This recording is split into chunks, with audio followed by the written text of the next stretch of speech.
Hi class, today we're going to talk about metric measures of liquid volume and mass. Make sure you take notes so you can use them later as a tool. So liquid volume is just the measure of the amount of space a liquid occupies. So in this case, it's the measure of the amount of space the Gatorade occupies.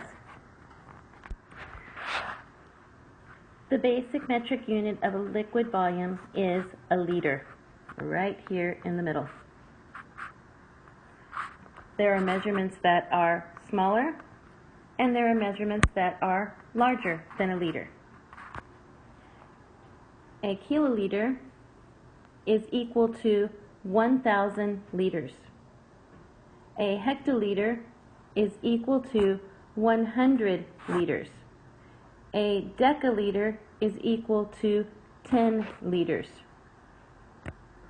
That means that it takes more liters to make those measurements than it does the units that are being measured by. On the other side, a deciliter is 10 times smaller than a liter. A centiliter is 100 times smaller than a liter. A milliliter is 1,000 times smaller than a liter. So after looking at the chart, we know that a deciliter is 10 times larger than a liter. So in order to convert, we need to be able to complete a table like this. I can say, I want to convert to deciliters, so I'm going to say 3 times 10, because that's what it's equal to, gives me 30 deciliters. 5 times, guess what? 10 gives me 50 deciliters. And 7 times, you got it, 10 gives me 70 deciliters. Easy conversion using tens.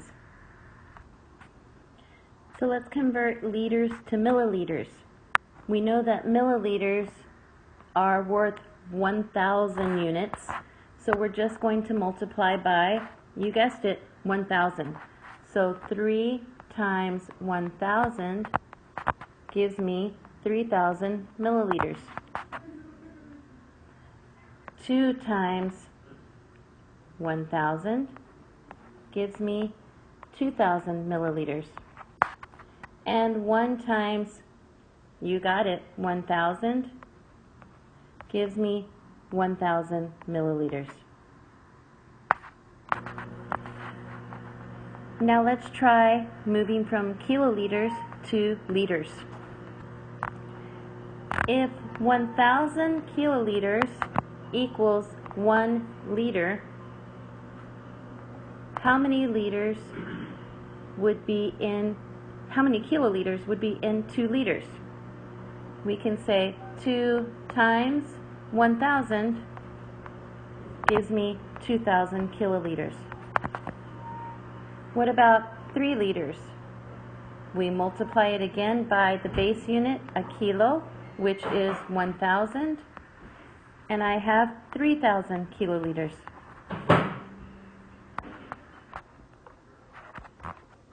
Remember, in this case, kiloliters are larger than liters.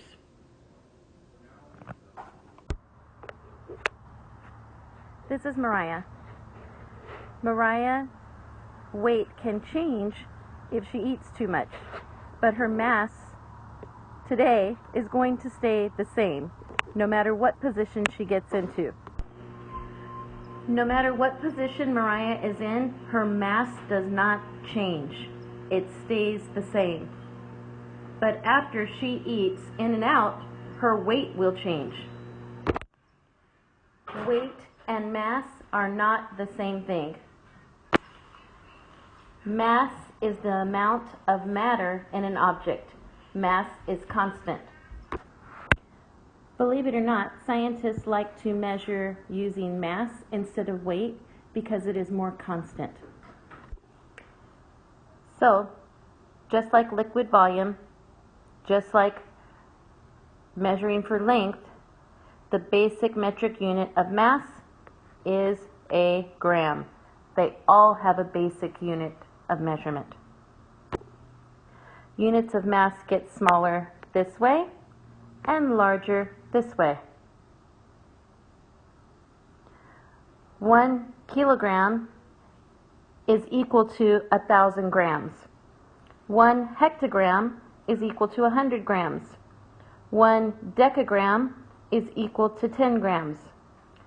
1 decigram is equal to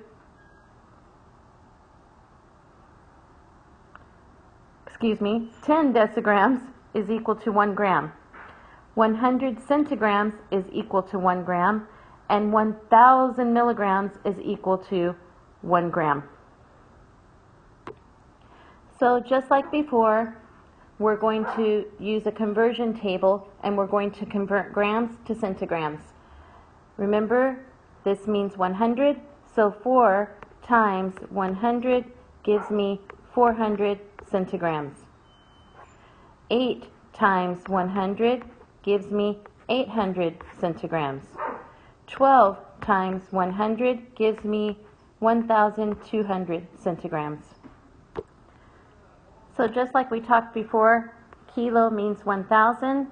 1,000 kilograms equals 1 gram.